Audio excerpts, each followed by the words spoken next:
Good morning sir. Good morning అమ్మా, కూర్చోండి. నీ పేరేంటయ్యా? భువన్ సార్. భువన్ అంటే తెలుగు పేరే కదా, తెలుగువాడివే కదా, నువ్వు భారతదేశంలో పుట్టావు కదా.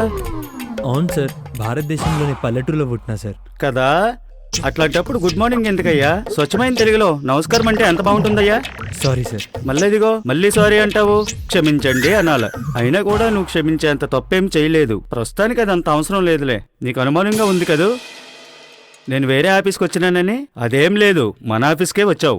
మనం చేసే పని ఇంగ్లీషుడిదే అయినా చేసేది భారతదేశంలోనే. అందువలన మన స్వచ్ఛమైన భాష తెలుగు. తెలుగులోనే మాట్లాడుకుందాం, సరేనా? Okay, thank you. ధన్యవాదాలండి. దానయ్య గారు, సార్. భువన్ని తీసుకెళ్ళి ఆయన పనిచేసే చోటు చూపించండి. ఓకే సార్, అలాగే. మీరు రండి సార్.